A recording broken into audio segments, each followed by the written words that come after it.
الحمد لله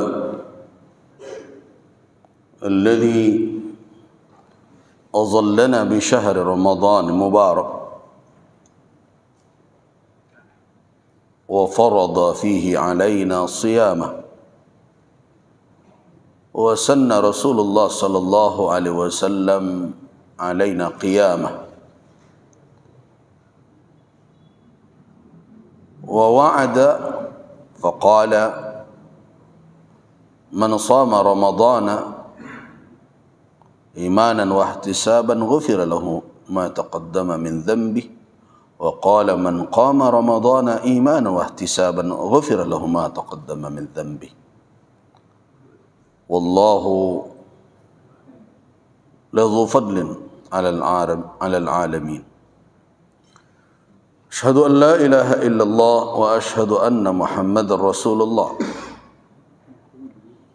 اللهم صل وسلم على عبدك ورسولك وحبيبك محمد وعلى آله وأصحابه أجمعين أما بعد عباد الله Bapak dan Ibu jamaah rahimakumullah. Tanpa terasa kita sudah 3 hari dan masuk hari keempat 10 Ramadan yang terakhir. Tentu bagi yang memulai siam pada hari Senin. Berarti hanya tersisa lagi 6 hari bulan Ramadan. 6 hari bulan Ramadan dan insyaallah biiznillah akan tiba fitri atau Idul Fitri, dan tentu dengan harapan Ramadan berlalu, dampak dari amalan ini hendaknya berbekas pada diri kita dan kepada seluruh umat Islam hendaknya yang menjalankan ibadah siam dan qiyam. Pada pertemuan yang lalu kita telah menyampaikan bahawa salah satu cara untuk mengetahui apakah ibadah yang kita lakukan ini makbul di sisi Allah Subhanahu wa taala, walaupun hakikatnya tentu Allahu a'lam. Tapi alamat-alamat atau tanda-tanda yang bisa kita perhatikan adalah peran dan fungsi ibadah itu berbekas di dalam kehidupan. Sebab Allah Subhanahu wa taala tidak mensyariatkan suatu amalan melainkan untuk tujuan tertentu. Nah, kalau tujuan itu tampak dan terbukti di dalam hidup, itu tanda bahwa amal tersebut telah dilakukan sesuai dengan yang dituntunkan di dalam syariat.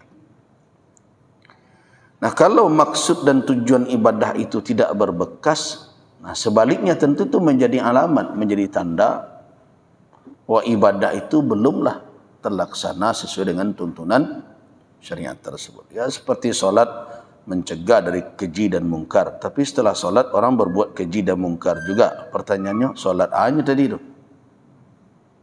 Begitu. Begitu juga puasa. Puasa adalah salah satu cara untuk mendidik syahwat manusia, bisa dia mengendalikan sehingga hawanya mengikuti tuntunan Allah dan Rasul, bukan sebaliknya. Tuntunan Allah dan Rasul diabaikan dan dia berjalan di belakang hawa nafsunya, menurutkan kemana dia mengarah. Nah, kalau begini, berarti kan sudah sederhana bisa kita katakan bahwa ibadah itu gagal sebenarnya. Nah, itu salah satu yang dikatakan oleh ulama untuk mencari tahu sampai di mana ibadah itu telah dilakukan dengan benar dan alamat bahwa ibadah tersebut makbul di sisi Allah. Nah, kalau kita pakai konsep itu kepada ibadah-ibadah kita yang lalu, apalagi puasa, kan sederhana bisa mengatakan, tidak bisa kita berkelah lagi kalau itu pakai ukuran. Berarti secara umum ibadah-ibadah termasuk siam kita di masa lalu sebenarnya belum efektif. Artinya belum lagi maksimal mewujudkan tujuan. So, kalau memang benar, negara itu berubah kok. Jadi elok. Orang lah takut berduto. Maka itu dalam puasa kan dilatih meninggalkan duto qaulaz zur wal amala bih. Tapi kalau sesudah hari raya duto kau semakin menjadi-jadi, kira-kira baah ibadah puasa nan dijalankan. Dan itu pertanyaan mendasar. Di bulan Ramadan syahwat wak kendalikan, bahkan atas yang halal, ya kan? Tapi sesudah Ramadan syahwat kau lepih balik, bantu ndak ada remnya. Pertanyaannya, kepatang menganya sebulan tu, gitu ya. Nah, itu salah satu rumus ya, konsep ya, yang diberikan oleh ulama bagi kita untuk bermuhasabah. Karena kau lah di penghujung Ramadan kan. Tujuan itu bukan untuk, jadi ada orang dapat kaji kau, lakik kenyo ngerti nanya, tapi dipakai ke Quran tu orang. Tu tanda dak selesai puasa sianu cilik lah perangai. Hanya kan orang kan. Padahal teori ko kamari pakaian kawak gitu ya. Nah, orang awak ko kan capek nangkoknya ko. Tapi kau untuk orang. Ya leh doa perangai no. Nah, nyo dak tersabut ko. Nah, nanya teori ko ditunjukkan oleh ulama indah untuk orang. Nah, untuk awak menghisap diri sendiri lah sekian lama perjalanan ibadah nan tinggal bakehnya kira-kira gitu ah. Nah, ko yo hari le hujan gua cali le tanah basah ndak dah kira-kira model itu. Nah, ko le ya tanam bijo cali le tu le ko tumbuh betulnya gitu. Nah, itu cara yang ditunjukkan oleh ulama untuk bermuhasabah. Nah, kenapa ini yang kita kaji? Kan kajian kita di bulan Ramadan, fokus kepada Ramadan, kan dahulu kaji syukur.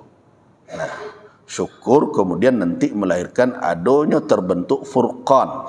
Taqwa itu kan melahirkan furqan. Kemampuan memilah mana yang salah, mana yang keliru. Memilah ma hak nan hak dan ma nan batil. Kemudian furqan itu juga memberikan kekuatan menuntun orang untuk memilih. Nan tape lah tahu hak dia batil mana yang dipilih. Sebab ada orang nan pandai membedakan hak dan batil tapi tidak pandai memilih. Banyak nan terjadi kini model itu. Nya tahu kau salah tu nan bana tapi tidak nan bana tu dia ambilnya nan salah di kekoknya. Itu namanya memilah pandai, memilih dan tidak pandai. Nah, kedua-dua tu butuh kekuatan. Dibentuk oleh apa? Oleh ibadah, oleh akidah di dalam diri. Jadi kekuatan itu tidak bisa tak tiba-tiba begitu saja. Kekuatan untuk mencari mana benar, mana salah. Itu kekuatan iman dan kekuatan ilmu. Kalau tidak ada dan dua itu kabur saja orang tu. Nah, jual beli jual riba tak berbeza adanya tu. Tu orang jahiliah dulu. Kau kan sama saja tu. Nah, kenapa dia bisa begitu? Tak terpilah dia antara nan salah dan bana, antara hak dan batil. Tak ada dua yang membentuk kemampuan memilah itu. Iman, ilmu. Tak ada. Sehingga kabur batih antara hak dan batil. Ni kalau orang kuat dengan keimanan, kuat dengan keilmuan, nya bisa menentukan anan dihadapinya di dalam hidup. Kau salah, kau benar. Harus ditentukan. Kalau tidak ditentukan, berisiko kehidupan. Tentu tertampu saja. Tersualah bagi orang kama ke jalan kau. Kama madu ampu kaki ke sini berjalan jadinya. Itulah jadinya tu. Bagaimana hidup ini dengan berbagai macam. Nah, karena itu perlu kekuatan iman dan ilmu yang terambil dari tuntunan Allah, kemudian juga mentafakuri ayat-ayat Allah, sehingga nampaklah setiap awak berjalankan dalam hidup kau tidak ada nanda awak diberi pilihan. Kehidupan kau kan isinya memilih. Acok terbantang dalam hidup kau, jalan ke siko, ke neraka, kau jalan ke surga. Nah, di dalam memilih itu banyak yang mengaburkan. Bapak dan ibu-ibu pernah kan dengar cerita hadis Nabi, hadis sahih. Tak kala Allah menciptakan surga dan neraka, Allah perintahkan Jibril alaihissalam, Jibril, pergi calik surga. Setelah dicalik dari Jibril, abahnya Jibril, la yasma'u biha ahad. Kecik Jibril, tak seorang pun yang mendengarkan, bekola mencalik keindahan surga ini, melainkan dia akan berpacu dan berebut untuk masuk ke dalam. Wah, itu kerancaknya surga. Nah, kecik Allah, kini baik calik neraka. Setelah calik neraka dengan dahsyatnya, apa tanggapan Jibril? Tidak seorang pun yang mendengarkan tentang neraka ini, begini dahsyatnya, melainkan tak ada mereka yang mau masuk ke dalamnya, lari saja dari situ. Nah, itu kesimpulan pertama. Kemudian huffatil jannah. Jadi dalam hadis itu, huffatil jannah bil makarih wa huffatil nar bil malazzat atau syahwat. Setelah kesimpulan itu, disungkuilah, diselimutilah, diselubungilah surga dengan makarih, dengan segala hal dan tindak ketujuh dek napasu manusia. Nah, wa huffatin nar, dan diselubungi, diselimuti neraka bisyahawat wal malazzat, dengan syahwat dan segala nan lezat dalam pandangan napasu manusia. Allah perintahkan balik Jibril calik. Kini pilih calik Jibril. Mencalik serugulah diliputi seperti itu. Kata Jibril, ya Rabb, ya Rabbi, kalau ikut nanti jadi ikut khawatir boleh ada orang nak masuk ke dalam surga. Secalik neraka, kalau bantu ikutnya kini, lah diselubungi dengan segala yang lezat dan ketujuh dan syahwat. Lain kalau Allah surang dari siku surga, surang kau. Itu kecemasan Jibril. Nah, itulah salah satu faktor yang menyebabkan cara pandang orang tentang jalanan bana dan salah acok kabur. Bukan karena minus bertambah macam itu, tidak. Yang menyebabkan kabur itu karena memang kecil orang awak, ko ucapan orang awak, ucapan bijaknya, bunyinya. Jalan ke surga berpagaduri, jalan ke neraka berpagabungu. Kan itu kecil orang awak. Artinya apa? Kalau dipandang dengan sudut nafsu manusia, jalan ke surga konan ketujuh saja. Nah, tiba di jalan ke neraka, nang kepantangan saja. Memang kemudian kan ulama mencuba menelusuri ibadah demi ibadah. Kalau kecil orang kini, prinsip dasar beribadah itu nan terkandung karakteristik ya, apa yang menjadi kekhususan ibadah kah. Bersuara ulama mendeliko. Ternyata ibadah itu datang dalam bentuk melawan kehendak nafsu. Itu ibadah. Di jarang ibadah kau nan ketujuh dan nafasu. Kenapa? Karena memang konsep dasar ibadah itu adalah menguji manusia. Jadi ibadah disyariatkan oleh Allah, suruh dan tagah itu bertolak belakang dengan kehendak apa? Nafsu manusia. Pokok model itu untuk menguji di antara manusia ini sianan lai patuh, sianan tidak. So menguji kepatuhan manusia mestinya disuruh babuek dia indak sesuai jo kehendak seleronya. Nah, dan memang itulah yang terjadi. Salat itu tak ketujuh, tak syahwat. Kalau tak percaya cut rasun subuh hari. Lalu dalam panjang. Nah. Sedang berselimut tabak. Nah, azan subuh berkumandang. Itu tanya diri mana ketujuh. Keluar pai kamu saji atau berkurang dalam selimut. Tanyalah kendak. Kan itu mujinya tu. Kan kaji ulama kan perlu je wak cari tahu batu ndak kecek uya kan. Nah. Dia ambil acok-acok situ je dulu kan. Gari orang gai ado kate tu karimbo data memang betul. Jangan ke untuk pagi hari ambo beralik di situ keluarga bako dulu alik situ 3 hari mau nak mandi tu. Nah. Mengak ke pagi hari jago ini. Nah, indahnya di situ di mana-mana. Kalaulah tiba perintah salat dalam kesibukan orang nak menggale ko orang membeli tiba gale ampie ke bajadi azan berkumandang. Apa ngana kira-kira? Jadi karena itu benar. Nah puasa kau tampak benar kau. Siang paru lapar. Kandaknya apa? Tentu makan. Tapi kecek ibadah. Nanti lu. Berlawan je syahwat. Awi. Tu minta iya. Tapi kecek ibadah. Tahan dulu. Berlawan je syahwat. Begitu juga yang lainnya. Haji pun berlawan je syahwat. So banyak tu pitih. Boleh tiap tahun naik je tadi. Nah, berlawan je syahwat. Apa boleh zakat? Bayangkan kalau dipikir-pikir zakat tu siana mencari awak. Nah, siana mengamehi awak.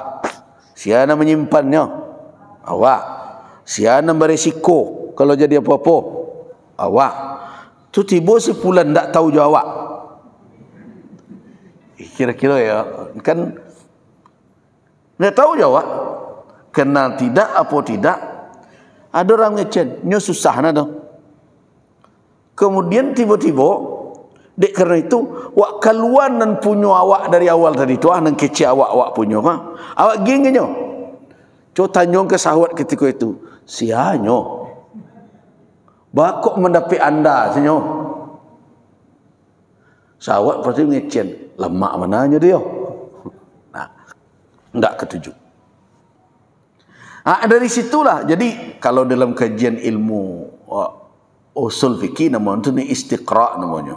Kalau kajian orang nah induktif istiqra dikaji poin demi poin dicari landasannya bersua dua kesamaan. Samanya itu nah bahwa seluruh ibadah yang disyariatkan itu kalau di pertemuan jona pasung badu-aduan saja.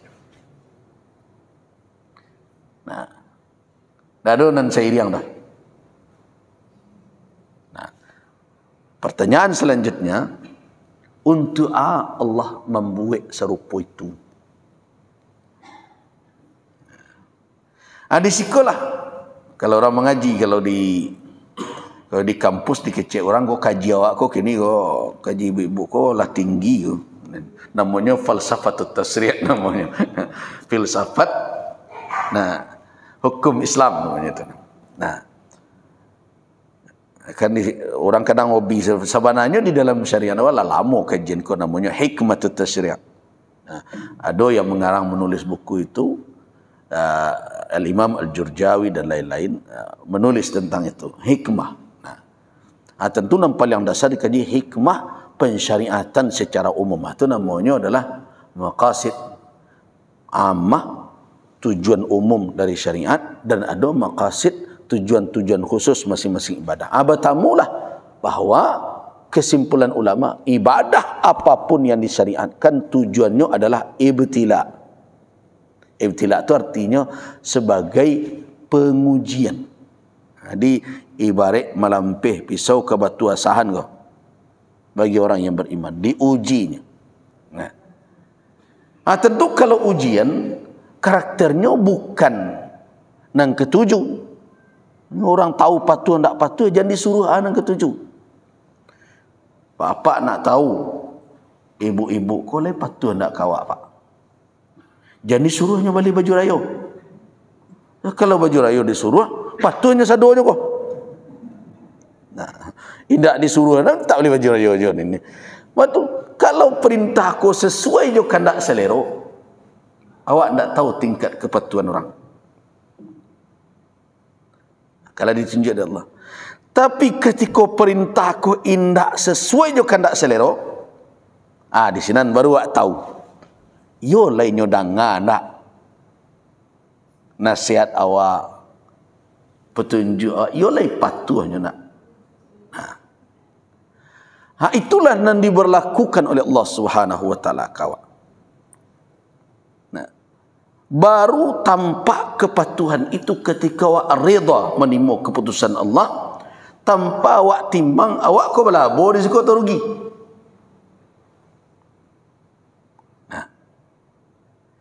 Indah ada seketik Allah jo di dalam diri komplain bak kecil orang kini, rasa ndak menerima, rasa kurang puas berbagai macam, kalau keputusan Allah Subhanahu wa taala telah diletakkan, telah ditetapkan.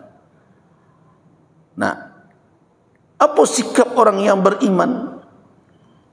Seperti yang dikatakan oleh Allah Subhanahu wa taala di dalam surah An-Nisa ayat 65, fala wa rabbika la yu'minun. Maka wa rabbika, demi Rabbmu, ayat 65 surah An-Nisa itu, fala wa rabbika la yu'minun, maka tidaklah demi Rabbmu, yang ditidakkan dengan demi Allah Subhanahu wa taala bersumpah menyampaikan pesan ini kepada Rasul, fala, maka tidak demi Rabbmu, tidaklah mereka itu beriman. Kata Allah, la yu'minun. Kata Allah, mereka tidak beriman hatta sampai yuhakkimuka, sampai mereka itu menjadikan engkau wahai Muhammad sebagai hakim. Jadi ku hati-hati, ayat ku termasuk ayat yang perlu membuat awak sangat camih dengan kedudukan awak dalam kehidupan dunia. Iman dan acok awak kecik-kecian itu sebagai pakaian awak tu batu nak ada. Ayat ini salah satu ukuran barometer. Fala wa rabbika la yu'minun, demi Rabbmu mereka itu tidaklah beriman wahai Muhammad. Hatta, sampai yuhakkimuka, mereka menjadikan engkau sebagai hakim. Jadi kalau belum bisa awak menjadikan Nabi sebagai hakim lain. Fima syajara bainahum, dalam perkara yang terjadi perselisihan antara mereka. Ya. Di dalam hidup kau, cik sianu kau rancak, sianu kau menderiko, kau jalan kemari, kau jalan ke situ, bertikai. Nah, tidaklah mereka beriman sampai engkau dijadikan oleh mereka sebagai hakim. Tentu kini bah mengamalkan ayat itu, right? Nabi dah ada jawab lah dah.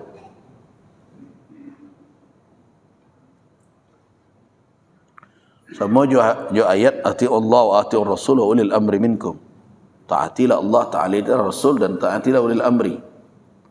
Ulil amri boleh ditaati ketika nyopatuh ke Allah dan Rasul.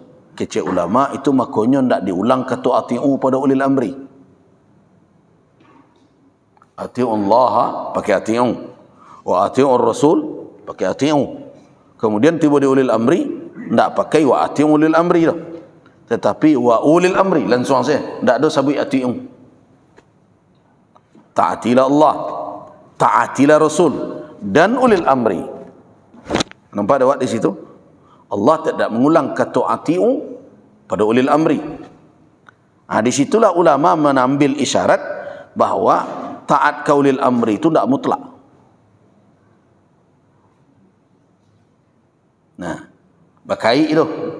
Kaitnya selama nyo patuh ke Allah dan Rasul. Kalau nanti buat itu keluar dari kepatuhan kepada Allah dan Rasul, tidak masuk. Itu nanti ditegaskan oleh Nabi di dalam hadis, la ta'ata li makhluqin fi ma'siyatillah. Tidak ada ketaatan kepada makhluk dalam berbuat maksiat kepada Allah. Jadi kalau ada orang mencari keredaan makhluk dek menjilik, biarlah diraku ke Allah. Babayu akibatnya.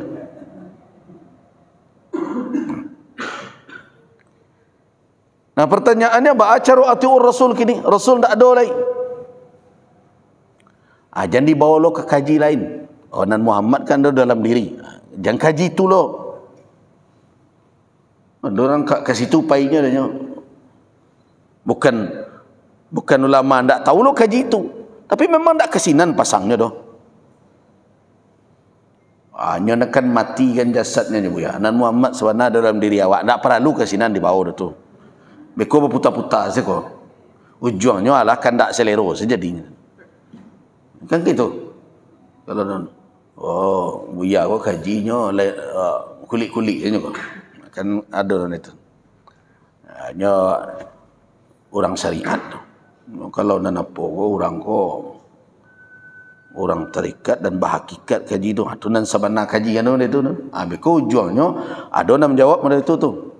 Ya tu tak tahu nan mati nan di Madinah nan Muhammad dan sebenarnya hidup dalam diri awak. Lama-lama tiba ke dukun jadinya tu. Tidak ada ke situ pai sebab kalau itu dipeturutkan hukum kau bak janyo selero awak apa kau ngaku mana kau apa buat itu kau nurut Muhammad nak ada dalam diri kau. Asia tu nang mau ku itu menurut Muhammadnya tu tidak.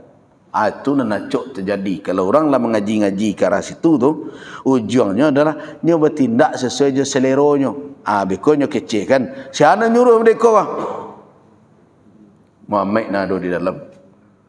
Nah, sampailah kaji dan diri sebenar diri. Itu nyo bertindak bak nyo salat tu.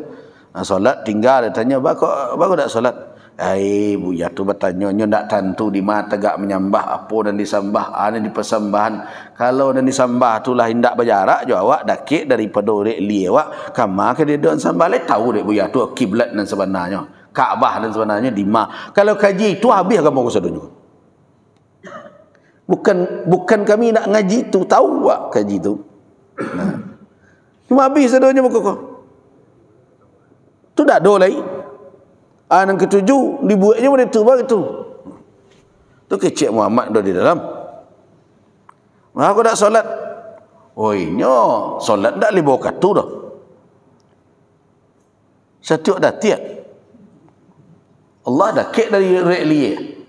Ada di dalam diri awak. Nah, berkembanglah cerita ko nanti jadi hulul, ko nanti menjadi wahdatul wujud dan macam. Itu ceramah model itu kini agak banyak lo ketuju orang tu. Nah, ujung-ujungnya apa? Kalau tidak terkontrol nanti ta'tilus syariah. Syariat menjadi mu'attalah, menjadi non-aktif jadinya syariat itu. Nah, dan serupa ko biasanya dia mengaku lebih tajam cadinya. Itulah kini-kini itu nanti agak diajar orang. Ujungnya nak menarik apa? Kalau mendalam kaji itu bisa jadi wali. Nah, tujuannya nanti itu jadi wali. Padahal untuk jadi wali ko lampir sama lo jadi presiden gini ko. Nah, pakai pil warna okay kan? Nah, aku kok wali lain lo kan? Mudah ada. Itulah. Jadi ketika disarahkan dan juga siko. Jadi tak bisa awak jawab dengan itu. Nah, Muhammad dan sebenarnya ada di dalam. Nah, so kalaulah sampai ke situ mempelesetkan murah. Boy ingat mana dulu ada orang mengaji pidareh, tahu pidareh itu salah satu ilmu olah kanuragan di Minangkabau kalau kecil orang di luar. Nah, kajinya kesinan tuh painya. Kamu masih ingat akhirnya bunyi mereka Bakisa Muhammad Tuhan kelalu. Kemudian kalau dikunci jauh Allah jadi gayung. Tapi kalau ditutup berakat kulima la ilallah jadi pidareh. Kan macam-macam. Banang kok mereka itu cara fikir itu nama masuk falsafah namanya. Di filsafat dicampur kan. Jadi kalau orang mengaji tentang teori emanasi berbagai macam, ada kait kesinan bahawa di dalam diri ada sesuatu, bekom masuklah konsep hulul, Tuhan bertempat.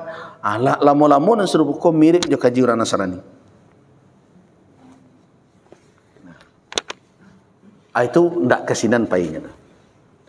Ketika bertanya ati'ul Rasul, ati'ullah wa ati'ur Rasul, cara memahami. Mentaati Allah tidak mungkin awak mengirim WA ke Allah. Dalam hidup bako ya Allah kau lai kemuliaan mu kerajaan tidak. Mentaati Rasul kini Rasulullah telah wafat. Beliau tidak mengetahui apa yang dilakukan oleh umat beliau kecuali tentu dengan apa yang dikhabarkan oleh Allah kepada beliau. Adakah dan disampaikan? Ada. Adakah dan tidak beliau kata? Ada. Dan disampaikan misalnya kalau kita mengucapkan salam ke beliau, itu diantaranya ya. Lain dari itu kalau tidak ada dalil, tidak pandai awak agak-agak dah. Itu masalahnya lah gaib. Salah kegaiban. Kalau ucapkan salam kepada Nabi, berselawat kepada Nabi, maka selawat awak itu dihantarkan kepada Rasul, dihadapkan kepada beliau dimapun awak berselawat, dimapun awak mengucapkan salam ke Nabi. Tu maka tak perlu lo berkirim salam ke Nabi untuk orang nan pai ke Saudi dah.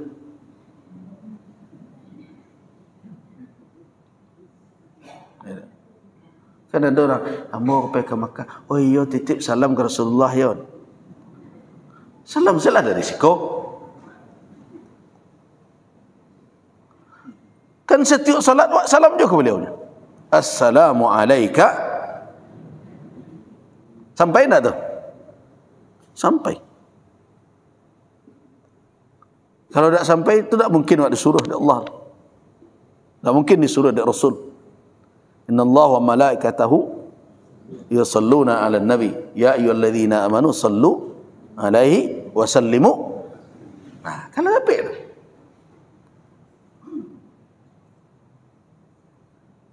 Jadi kalau orang pergi ke Makkah, pergi umrah, apa sanwa anjak? Calik ketika Nabi berpesan ke Umar bin Khattab. Kan Umar bin Khattab pergi umrah. Maduk ke Nabi. Ya Rasulullah, inni mu'tamirun. Rasulullah bawa kapai umrah. Kecik Nabi, ya akhi, ada nama nulis ya ukhayya, wahai saudara kecilku, wahai saudaraku, la tansana min du'aik. Kau Nabi nak minta ke? Jangan lupakan kami. Ada bagian untuk kami dari doa engkau tu. Itu pesan wak. Jangan lupakan kami. Lupa marah, jangan lupa menguntukkan untuk kami ada dari doa engkau adonan untuk kami. Tu Rasulullah. Kalau awak fikir butuh ke Rasul je doa Umar. Mestinya kan dah balik kan. Umar dan butuh dengan doa Nabi. Tapi bangkot Nabi mengatakan itu untuk jadi pelajaran di awak. Ketika orang pai ke tempat pai beribadah, dan dalam perjalanan ibadah itu terbuka pintu bagi dia untuk bermunajat dan ada jaminan qabul ijabah dari Allah Subhanahu wa taala, awak numpangnya apa? Numpang je doanya. Itu makanya pasal jangan lupakan kami dalam doa dak. Bolehlah salah satunya saru-saru je lah kami. Saru-saru tu maknanya awak meminta agar didoakan kepada Allah agar Allah Subhanahu wa taala memberi kesempatan. Tu makna saru-saru tu. Ada ulu memang ada sebagian orang nan salah nan ke agak harfiah, bukan salah, harfiah memahami menyaru dulu yo. Naiknya ke Bukit Safa, naiknya ke Bukit Jabal Abi Kubais, hanya bawa catatan orang nama pesan dari tu. Tu dulu tu. Nah, ya Allah, datang sianu. Sebenarnya intinya doa. Nah, so makna wa'adzin fin nasi bil haji, kumandangkan kepada manusia berhaji, itu maknanya tertuju kepada Nabi Ibrahim dan Nabi Muhammad sallallahu alaihi wasallam. Jadi tidak ada cerita saruan alun sampai lain, tu hati-hatilah tu. Dia ada orang lah mampu, badan sehat, kesempatan lain tak jauh pergi ke Makkah. Lah berpuluh tahun tu buat alasan saruan lon tibo lain. Nah, kalau model itu menjawab, ambo khawatirnya menunggu saruan malaikat maut selainnya tu. Saruan apa leh? Itu kan cara awak beragama dan tidak tapik. Tidak tepat. Saruan Allah itulah berkumandang sejak Nabi Ibrahim. Diulang balik dek Nabi Muhammad sallallahu alaihi wasallam. Disambung lidah Nabi dek buya-buya. Di surau, di musaji, di berbagai macam. Kira-kira seruan ana leh. Tu seruan Allah tu. Jadi kecek ndak. Seruan itulah sampai. Hamba kecek lu nado na menyaru. Kalau hati na masih bangkang, rancak jujur-jujur saja. Entah bahaya bangkang jual lu nama di bawah tu. Jangan dicari-cari alasan. Nandak terjujuang kopiah putih dia tak barana barik kopiah putih yang dipakainya tu. Memangnya besar lah orang pulang haji pakai kopiah putih lah. Di kalau nak pakai kopiah putih, kopiah hitam saya kurang afdal hajinya. Tak ada ke kait itu tu. Nah, mudo lain. Alung kata buat haji, berarti kau berencana untuk hendak selesai pada tahun lain. Itu jadinya. Nah, jadi tak ada alasan sebenarnya lain. Saruanlah dikumandangkan, pesan Allah lah sampai, kemampuanlah ada, persyaratanlah terpenuhi, ditunda je lain, berkecek je alasan alun ado saruan. Mau khawatir kau saruan siapa ditunggunya kau saruan malaikat maut tu lain nanti bo. Allah tu di dunia kau pailah lain. Jadi tidak benar. Jadi bagaimana kita memahami syariat? Ketika awak disuruh balik kepada Allah dan Rasul, maknanya apa? Balik kepada petunjuk. Tentu Allah SWT menyuruh awak atas sesuatu yang bisa awak jangkau. Balik ke Allah. Berarti makanya benar ketika ulama menafsirkan balik ke Allah itu adalah balik ke kitabullah. Balik ke Rasul itu ketika beliau hidup, memang balikkan ke beliau. Tetapi ketika beliau telah wafat, kemari balikan? Balikan ke sunnah beliau. Jadi makna ati'ullah wa ati'ur Rasul adalah taati kitabullah, taati sunnah Rasulullah sallallahu alaihi wasallam. Nah, taatilah ulil amri. Ulil amri, taati ulil amri dalam bingkai ketaatan kepada Allah dan Rasul. Kalau keluar ulil amri dari bingkai kau, tidak ada taat kepada makhluk dalam rangka bermaksiat kepada Khalik. Itu konsepnya. Jadi tidak bisa mutlak. Nah, apalagi kalau pemimpin itu tidak dilahirkan dalam bingkai petunjuk syariat. Itu tambah jauh itu. Makanya melakik-lakik ulil amri tak sembarangan. Nah, balik wak ayat tadi. Mereka tidak beriman sampai mereka menjadikan engkau sebagai hakim. Di masa Nabi hidup, memang Nabi minta. Makanya datang orang ke Rasulullah. Ya Rasulullah, kami ada iko. Ya Rasulullah, kami ada masalah iko. Datang. Urusan apapun. Urusan berdagang, berbisnis. Urusan rumah tangga. Nah, Nabi dijadikan hakim. Nah, kata Allah, perkara yang mereka pertikaikan itu, kalau mereka beriman, pasti mereka bawa kepadamu dan mereka jadikan engkau sebagai hakim. Tapi selesaikah sampai di situ? Tidak.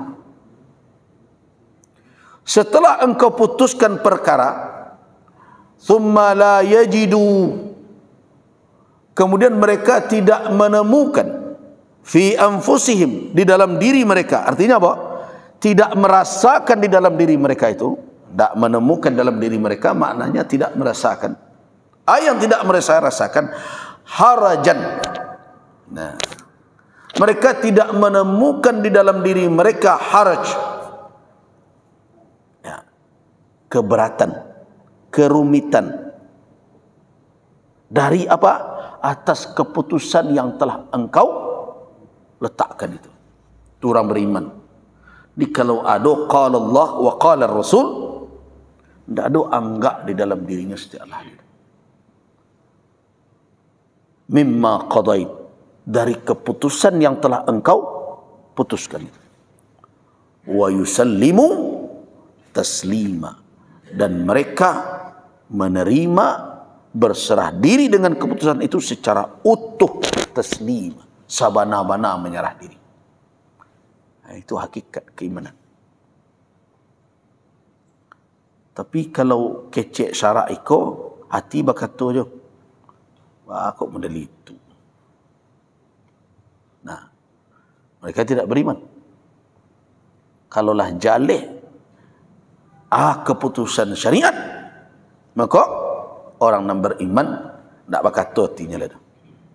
Sami'na wa ata'na. Nah, sebenarnya tak usah orang diuji dia. Kaji kau banyak lebih dahulu menguji diri awak. Ya mukmin. Nah, di sini balik awak ke kaji puasa tadi dan ibadah. Ibadah kau banyak tak ketuju dek selero. Menguji ketaatan awak. Lai kau menyarah awak dengan apapun perintah Allah. Ketuju tak ketuju. Ngerti tak ngerti awak mukasuknya apa?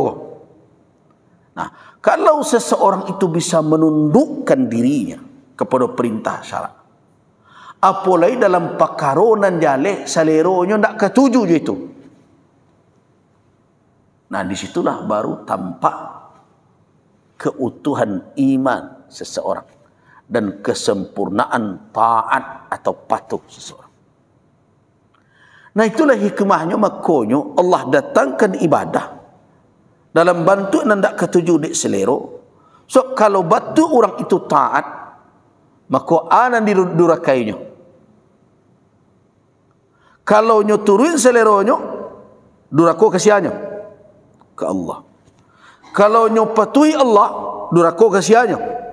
Ke dirinya.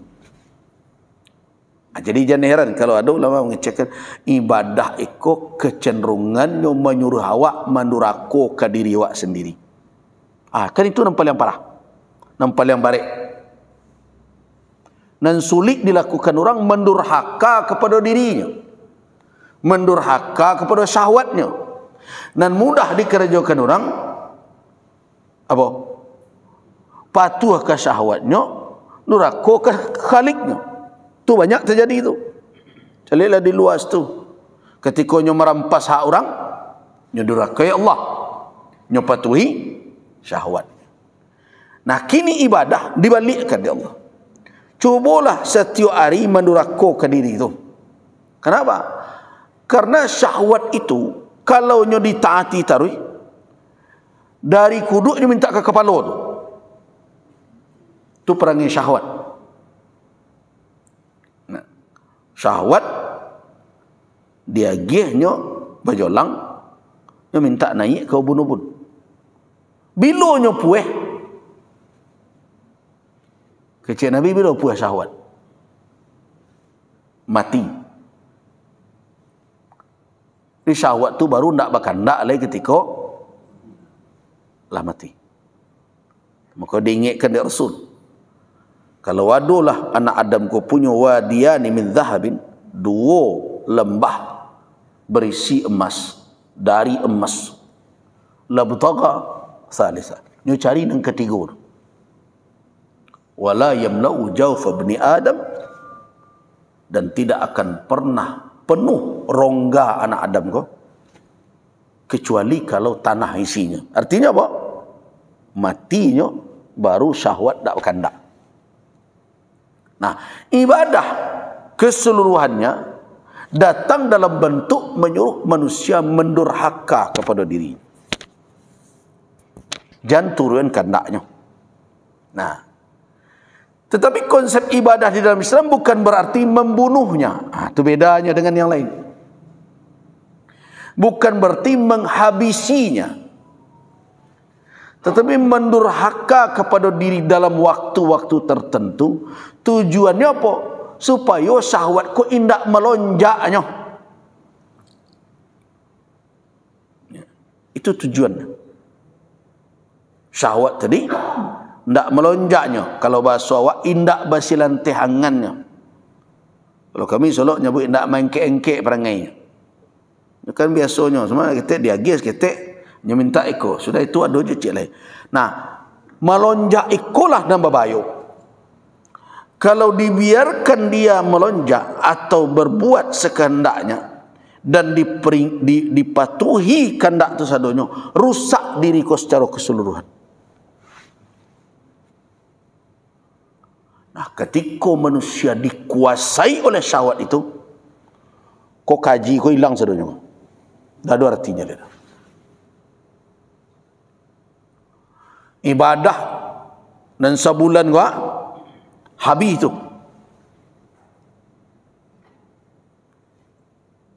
Bak hujan sadarok ditimpo paneh bertahun. Babakeh tidak. Nah, kalau awak kaji ibadah awak selama itu, itulah kondisinya Bapak dan Ibu. Hari raya tiba, bakeh puasa hilang. Calilah kau hendak tiap tahun. Cuma kini lai bara orang Islam kena namuh indak maulang kerajo itu setiap tahun. Nah, itu nana awak tanamkan diri awak.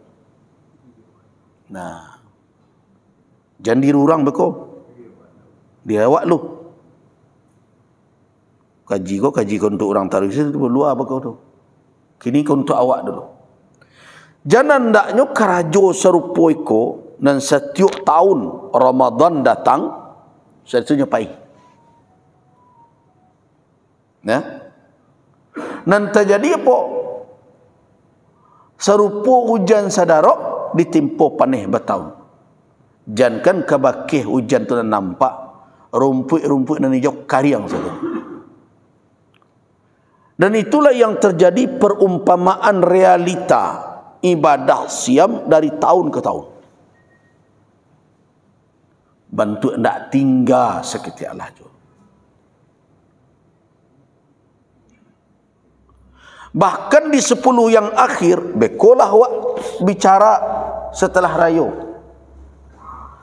Di 10 yang akhir saya ndak banyak lagi. Bakih ibadah tu tersisa. Ndak nampak. Godaan semakin berat.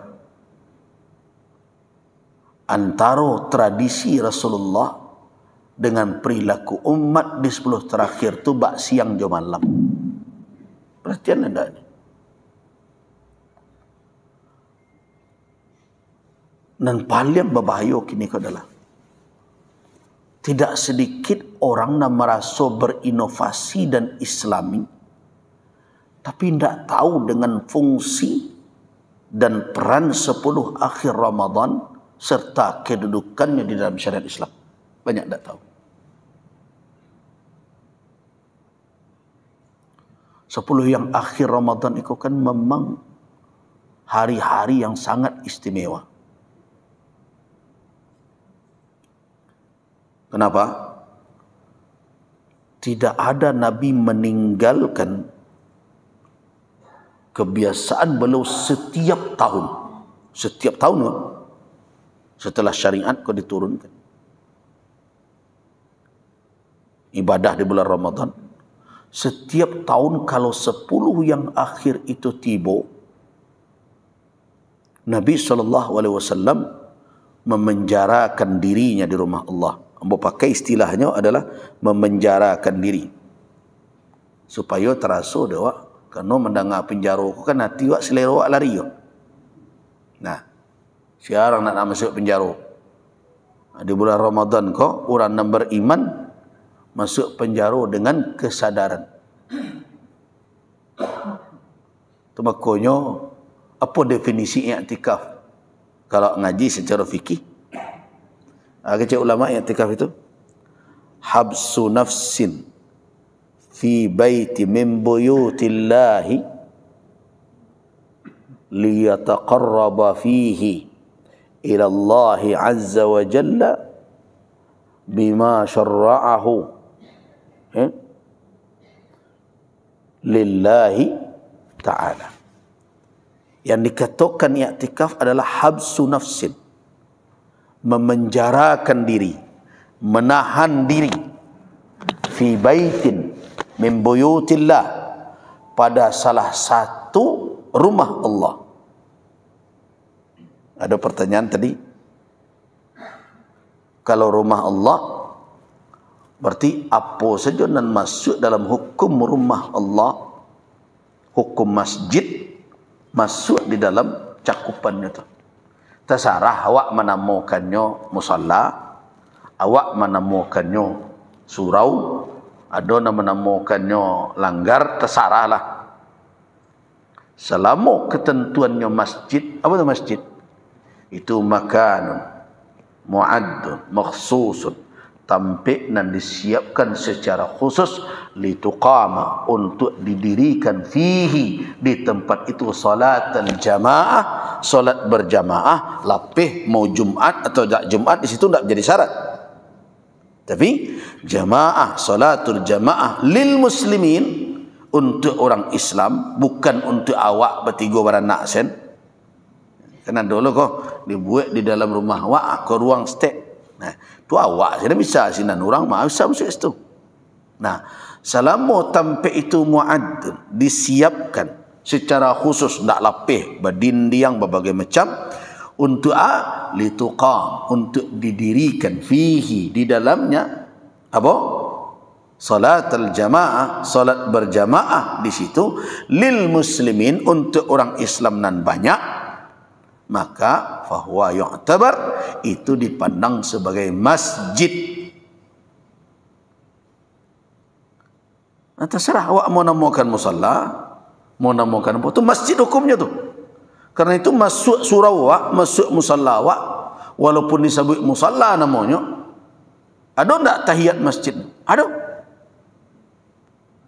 Dengan catatan itu adalah tampek khusus yang disiapkan untuk solat berjamaah bagi kaum muslimin, diselenggarakan di situ.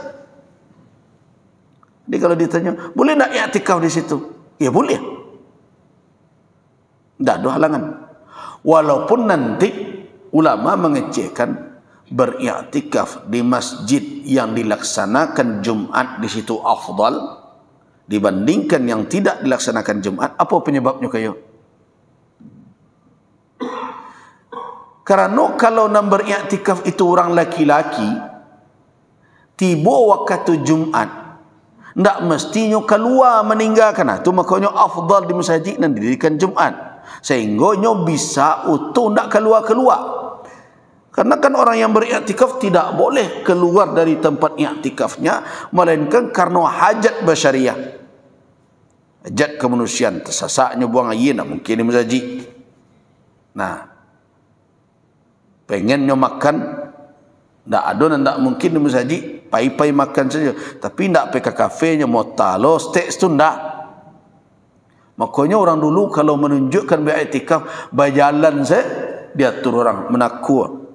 Waktu itu, awak sedang beribadah, kok di tengah dan mata kok tampak lo nak patui. Sampai begitu dahulu. Mengecek je orang sekadarnya saja. Kalau pergi mandi, keluar berbagai macam. Assalamualaikum, Waalaikumsalam. Tak dulu sambil menunggu orang cerita sebentar. Tak bisa. Kalau nak ada makan, pergi balik makan. Bolehkah karena hajat besar? Boleh. Sudah balik makan, balik lihat. Tak bisa lo, nung kopi entah sikun. Dulu cara bola duduk tak bisa.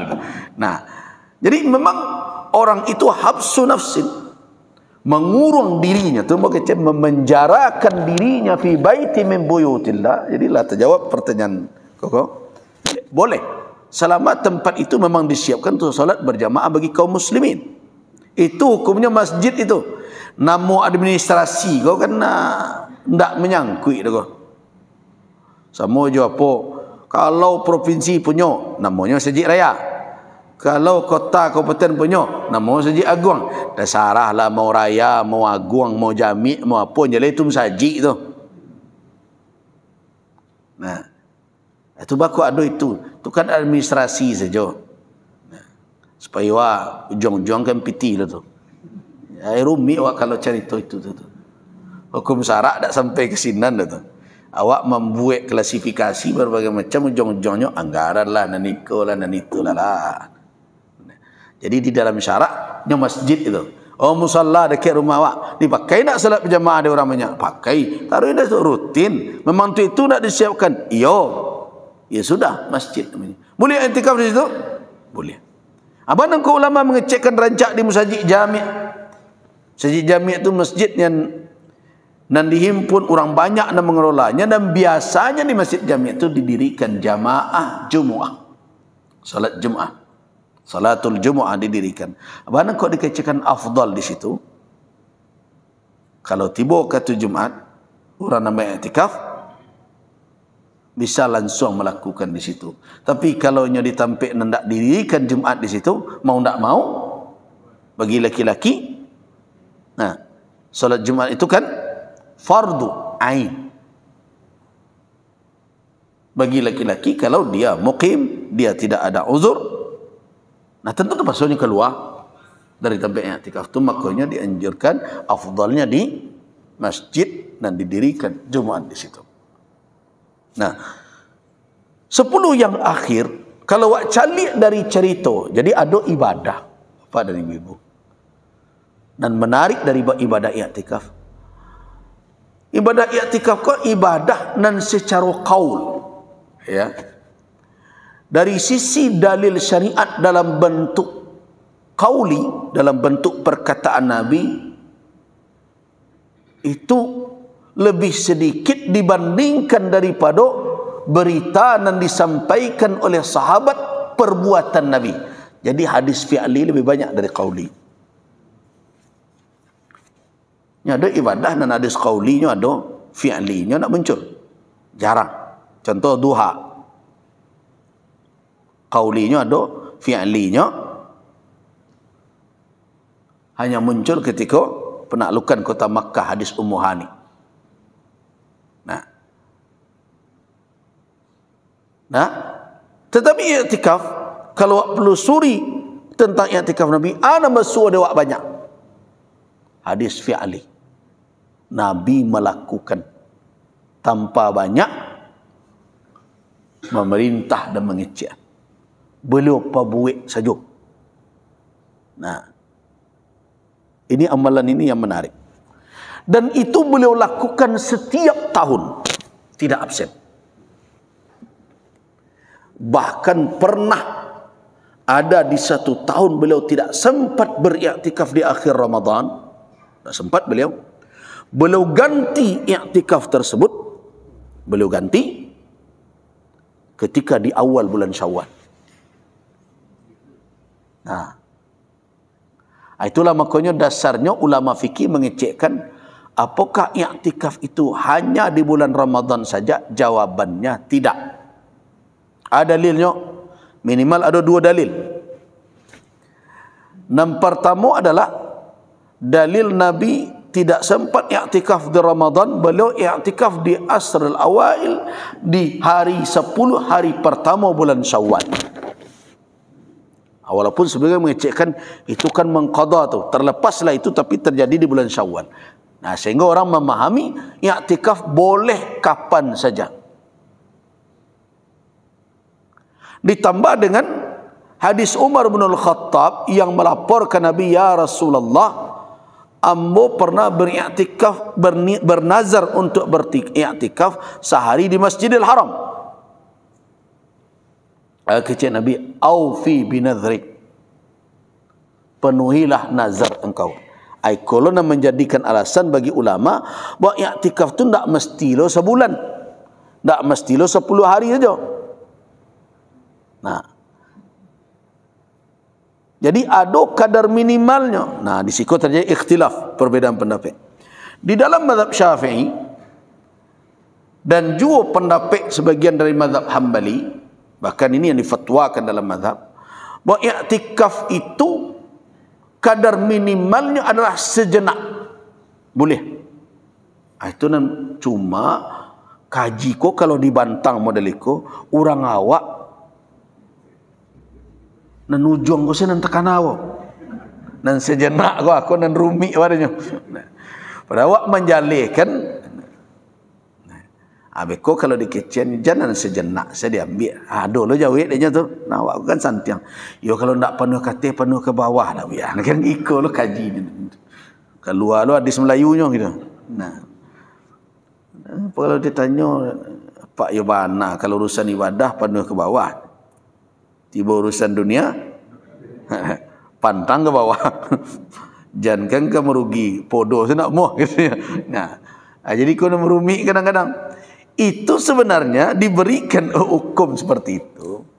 Itu bagi mungkin ada orang-orang tertentu yang memang ada kondisi-kondisi kewajiban yang sedang dibebani dan bermacam dengan tugas yang terikat.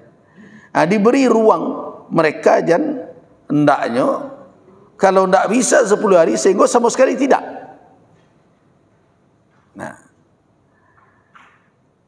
Nah, di dalam pendapat dua mazhab lain, kadar minimal i'tikaf itu adalah sehari semalam. Merujuk dengan kisah Umar. Nah, di dalam mazhab Syafi'i walau lahzatan. Ada yang mentakdirkan walaupun satu makninah sujud itulah bisa i'tikaf. Nah, jadi itulah jadi dasar ulama sebagian ketika mengecekkan kalau masuk ke masjid mau dapat mengaji tadi itu niat je lah i'tikaf. Tapi kalau dicari secara detail dengan dalil syar'i, detail ya, bukan pemahaman. Kan sebentar tu pemahaman tu. Secara detail, ada tak Nabi mengecekkan i'tikaf sekejap tu ada? Tak ada. Tak ada. Jadi itu fikih tu. Pemahaman. Ketika Nabi mengizinkan Umar bin Khattab untuk beriktikaf walaupun sehari semalam di Masjidil Haram, penuhilah nazar engkau. Berarti tak mesti harus 10 hari, tak mesti harus sebulan. Toh Nabi mengizinkan.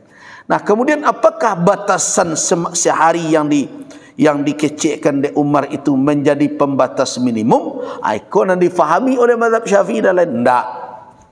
Kerana Nabi tidak ada menjalihkan batas. Kalau bisa orang sehari, selama berlaku makna i'tikaf padanya. I'tikaf tadi apa? Menahan diri di rumah Allah. Ya selama terjadi dan seperti itu, walaupun sekejap, berlakulah i'tikaf padanya. Itulah yang jadi dasar. Jadi dari makna lughawi, makna bahasa, selama orang akif menahan diri di situ, lah masuk kategori menahan diri di dalam, ya dah sudah i'tikaf namanya. Ya setidaknya perbedaan pendapat ulama itu jadi rahmat dia awak. Dan jadi pegawai siang hari, ya malam hari dia mensaji lah 10 dan akhir kok.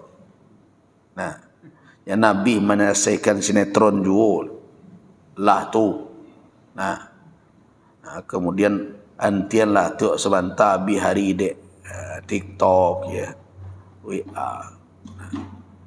Nah, 10 yang akhir memang betul-betul disunnahkan oleh Nabi dengan praktek agar menjadi tauladan bahwa memang ini adalah hari-hari ibadah.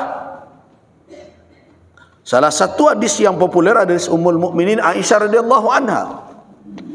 Idza dakhala al-ashr kana Rasulullah idza dakhala al-ashr, apabila masuk 10 yang dimaksud adalah asrul awakhir, 10 yang akhir. Apa yang dilakukan oleh Nabi? Syadda mi'zarah, beliau perkokoh kabek sarung beliau. Nah, bukan berarti ikat pinggang ditambah jadi 3 buah Pak. Nah, itu maknanya itu. Ada orang terlalu harfiah. Oh, kalau dipakwe berarti itu tambah gak 2 lagi ikat pinggang yang tak. Itu kata bakiyah tu. Nah, artinya ada 2 makna di situ yang terkandung. Yang pertama, belum mengurangi membaringkan tubuh di tempat tidur. Tatajafa junubuhum anil madaji' yad'una rabbahum. Bukan karakter orang beriman di hari-hari beribadah itu tidak terlalu akrab dengan spring bed, kira-kira gitu. Tidak terlalu akrab dengan tempat tidur.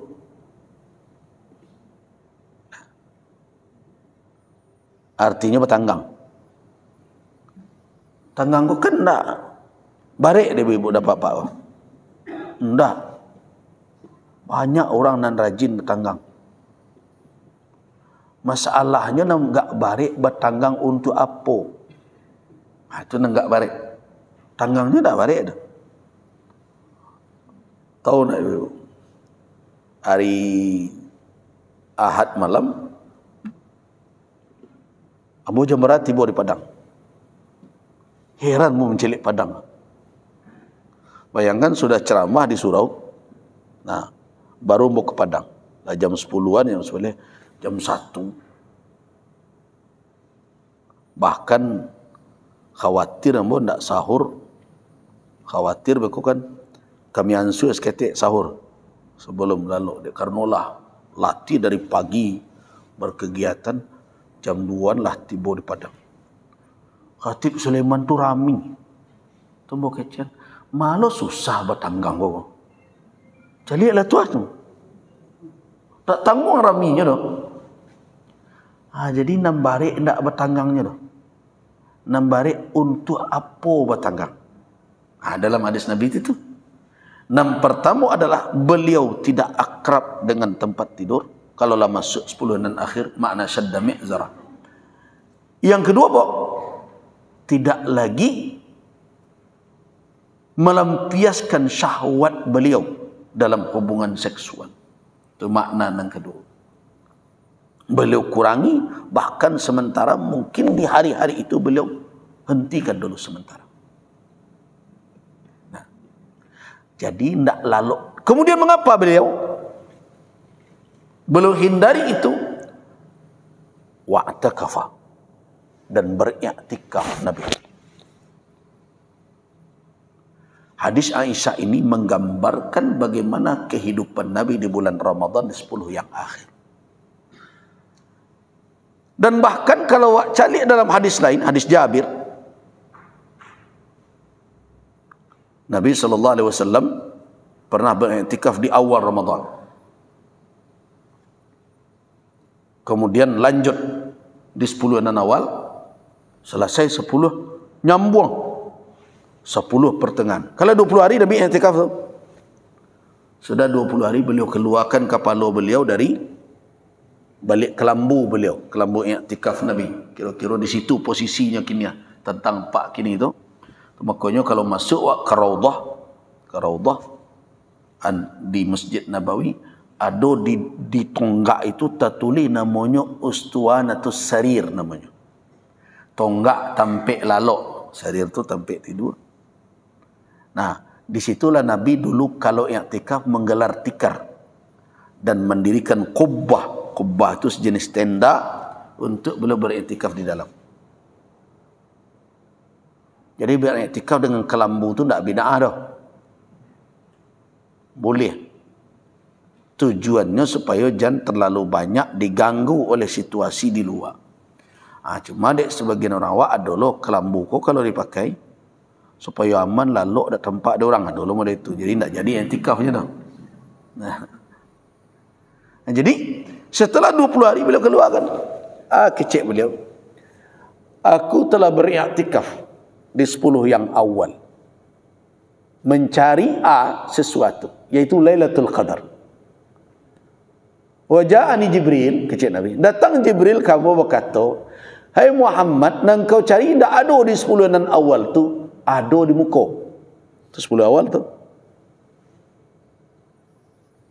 Kemudian aku lanjutkan 10 berikut. Datanglah Jibril balik mengecekkan. Hai Muhammad alladhi tatlubu, yang engkau cari tidak ada lo di 10 dan tengah kau dah. Ada di muka. Nah, pertanyaannya, Nabi iktikaf itu seorang tak? Tak. Itu karakter sahabat. Kalau ada Nabi mengamalkan sesuatu, mereka berabui untuk bisa beramal sama Rasul. Rupanya sahabat banyaklah dan satu. Nah, kecil Nabi, kini ambo kalanjut 10 terakhir. Siana nak pulang, dia lah 20 hari ke, cik Nabi pulanglah. Siana nak mau pulang. Kalau berita dari Jibril tadi, dan dicari ada di muka. Nah, akhirnya beriktikaflah Nabi 10 terakhir. Nah, itulah riwayat yang menunjukkan Nabi pernah beriktikaf sebulan penuh. Nah, sebulan penuh. Inilah dalil. Bersuukah malam Lailatul Qadar 10 yang akhir? Yom. Nah, kecil Nabi ketika itu, inni uritu, sesungguhnya aku diperlihatkan oleh Allah malam Lailatul Qadar itu. Memangnya di 10 dan akhir. Tapi malangnya apa? Fanusituha. Tapi ambo dibuat lupa oleh Allah. Jadi Nabi kan tak pelupa. Tapi sengaja Allah melupakan aku. Nah, bayangkanlah itu. Tapi itu hikmahnya benar. Allahu Akbar. Kalau tidak dilupakanlah Nabi di Allah malamnya, ambo khawatir semalam tu saja musajid berisi. Ya bayangkanlah, malam khairun min alfi syahrin. Lebih baik dari 1000 bulan. Kok dapat nanti tu? Jadi itu hikmahnya. Kecik Nabi nusi tu. Aku dilupakan oleh Allah. Nah, tetapi dalam mimpi itu, ambo mencalik, ambo sujud di atas tanah bercampur air, alal ma' wattin. Berarti beliau sujud di atas lumpur. Kalau air bercampur je tanah kan jadi luluk aja tu. Cik Nabi tu dah nampak dia dalam mimpi. Nah, kemudian diceritakanlah pula oleh sahabat yang meriwayatkan hadis tu, Maka pada suatu malam lupa lambo tak malam kawarannya. Adik kau lupa tu. Jadi kesimpulan awak nanti. Awak lah sangat doa. Kesimpulan awak nanti. Sahabat kau ragu lo, malam kawaralah ketika itu. Di perkiraan 25, 27, 23. Nah jalan itu malam ganjil. Nah, lupa lo malam kawara. Turunlah hujan. Cuma lupa lo malam kawaranya. Jadi tanya lo kan bawa malam kawara, ya tak tahu bodoh. So, perawi lupa. Nah, jadi nampaknya Lailatul Qadar kau memang sengaja dihijab oleh Allah dengan kegaiban. Hikmahnya supaya dicari dia orang sepanjang tahun, setiap Ramadan sampai hari kiamat tiba. Jadi kalau dia tahunya malam ke-27, lah biar itu. Orang tak beribadah melainkan semalam itu saja. Nah, itu hikmahnya. Lupa lombok. Malam itu hujan hari. Sedangkan Saqaf atau musajik Nabi itu kan pelepah kurma. Kalau hujan lah labik, semua bawa pelepah daun kerambi dulu kan. Kalau labik hujan, tidak bisa menahan air hujan. Akhirnya merembeslah. Tapi malam kabaratu nak lupa lu kau. Nah, ketika pagi Nabi selesai salat subuh, madok beliau ke sahabat. Coba bayangkan, pada Nabi lah mengecian bahwa beliau sujud di atas lumpur. Lupa lo sahabat kau je cerita ko, tak kenal pagi tu. Ketika Nabi madok ke sahabat, cahaya terang masuk di sela-sela masjid. Tampaklah wajah Nabi kan yang beliau bergelimang jelulu. Baru lo terkena, weh tadi malam rupanya. Itu di antara rahasia yang disembunyikan oleh Allah tentang Lailatul Qadar. Nah karena itu, i'tikaf yang dilakukan,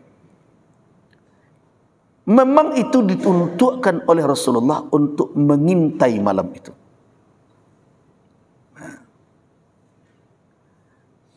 Di antara peran dan fungsi i'tikaf adalah untuk mengintai malam itu karena qadar. Makna qadar.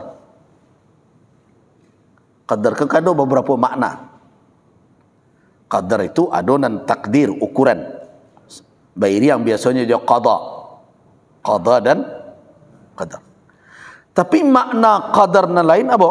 Dan itu nan diambil oleh Al-Imam Al-Baghawi di dalam kitab tafsir beliau. Makna qadar itu adalah asyarafu wal azamah. Kemuliaan dan keagungan. Jadi seolah-olah malam Lailatul Qadar adalah malam yang memiliki qadar, yang memiliki kemuliaan dan keagungan di sisi Allah. Karena itulah makanya di malam itu awal diturunkannya Al-Quran, begitu agungnya dia. Syahrul Ramadan alladzi unzila fihi Al-Quran. Kemudian dikatakan inna anzalnahu fi Lailatul Qadar. Dan di malam itu malam yang diturunkan keberkahan oleh Allah, sehingga kepada Allah kami turunkan Al-Quran fi lailatin mubarakah, di malam yang penuh berkah. Di antara bentuk berkahnya itu, yang pertama adalah tanazzalu fihi al-malaikah war-ruh, turun malaikat dan Jibril ketika itu. Di malam itu ada keselamatan yang dijanjikan oleh Allah, salamun sampai hatta matla'il fajr. Nah, keutamaan itu adalah salah di antara yang dirindukan oleh Rasul, yang dicari oleh Rasul sallallahu alaihi wasallam. Berarti itulah sunnah untuk umat beliau di kemudian hari. Nah, tetapi caranya mencari Lailatul Qadar tidak bisa mengandalkan tando. Selama ikut tu nan rumi awak tando nak awak cari. Jam lah, apa lagi kok cerita masuk ketek-ketek di bawah jolai. Jadi wajar juga dek kaji tu makanya orang mencari Lailatul Qadar di kedai kopi. Ketika ketek-ketek kan banyak cerita. Dulu ambo kan masih bersuah kalau bulan Ramadan kau lalu di saji. surau. Nah, malam beko pukul 3 keliling nokok-nokok periwet lah macam sahur gitu kan. Nah, dahulu kan berbagai cerita tanda-tanda dan itu tidak ada satu pun riwayat yang bisa dipegang tentang itu, melainkan qala fulan, kata si anu, keajaiban. Tapi yang berkembang tu apa? Contoh, pernah dahulu cerita orang Melayu malam hari di Lawi tahan ti kapal. Yang ceritanya tu ti kapal baku air lautan. Tanya tu malam Lailatul Qadar itu. Lah sibuk belum. Kami ketik-ketik dulu tu kalau lelok tu lalok di samping awak babuaya segala tu. Nah, sendok letakkan dia. Kau tersintak ada ambil sendok dia nak ngekek. Nitik je lah. Lailatul Qadar. Lu baku aja kalau tu. Tu nak netiuk sebentar tegak ke jendela. Ceritanya malam itu seluruh makhluk sujud. Tang kayu tu baca. Alah lagak dewasa baru awak fikir. Kalau seluruh batang kayu sujud, bisu itu bencana nasional kan? Rabah seluruh ikonan tempo macam apa dari itu. Jadi cerita. Jadi tidak bisa dengan alamat. Jadi mencari Lailatul Qadar kalau awak cari dari petunjuk, tidak je itu. Tapi dengan apa? Dengan mengasah kepekaan batin. Bahawa mengasah kepekaan batin tentu tidak ada jalannya selain beribadah. Nah, itulah gunanya i'tikaf. Jadi menyambung jadinya. Mencari Lailatul Qadar dengan apa? Dengan mempatarang pandangan batin awak, mengasah kepekaan rasa awak dengan ibadah, bertaqarrub kepada Allah dengan ibadah yang disyariatkan di mana tampaknya di rumah Allah. Dengan apa? I'tikaf.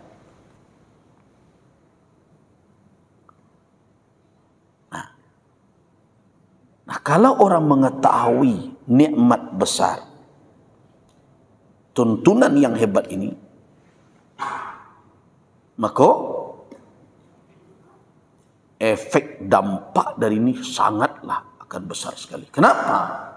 Karena kalau dikaji di ulama dari sisi hikmah, apa peran dan fungsi i'tikaf? Kalau ibarat kau diumpamakan diri awak kau. I'tikaf itu adalah recharge, mencas ulang diri.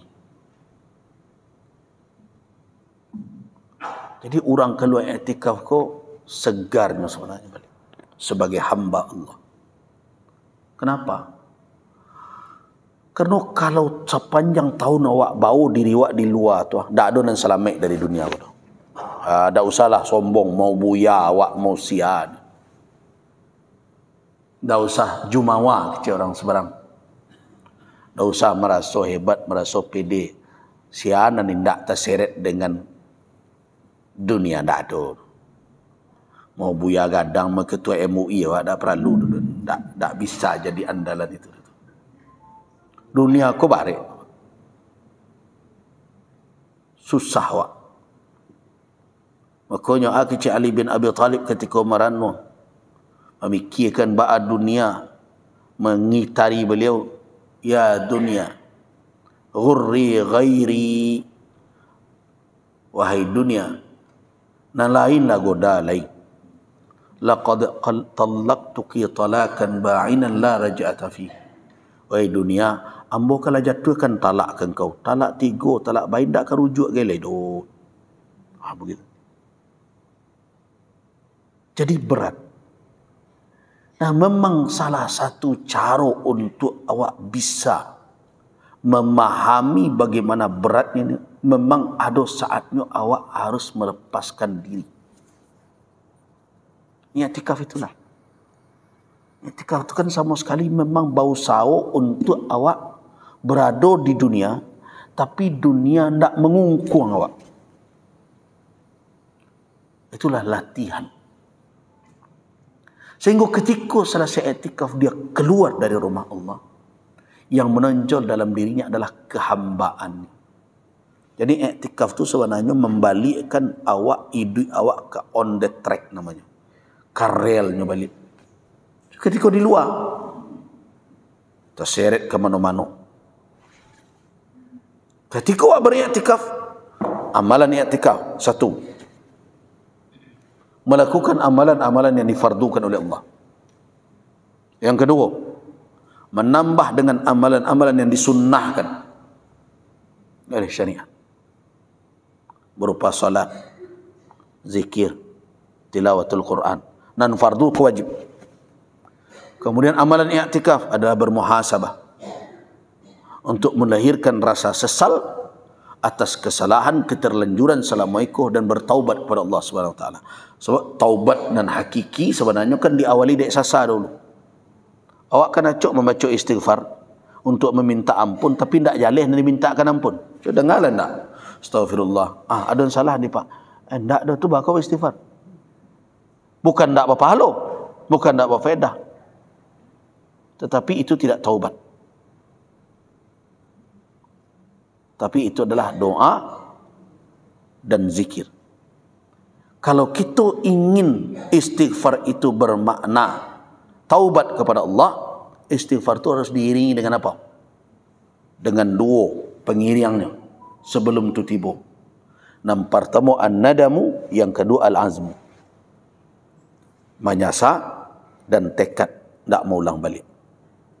Baru istighfar itu tagak di atas apa? Di atas bahagian dari rukun taubat. Kalau tidak, astagfirullah bisa jadi zikir, bisa menjadi doa. Tetapi kalau ingin masuk di dalam taubat, kata Nabi, an-nadamut taubah, penyesalan tunan taubat. Artinya apa? Ketika redaksi kalimat Nabi seperti itu, kecil ulama ikut al-hasar. Artinya kalau kita jabarkan makna hadis itu, indah ada sasak, indah ada taubat. Itu makanya ulama merumuskan rukun taubat apa? Satu, menyasa. Yang kedua, bertekad. Yang ketiga, minta ampun. Yang keempat, membalikkan hak orang yang di tangan. Jadi tidak bisa awak taubat dengan cara dan kebagian orang.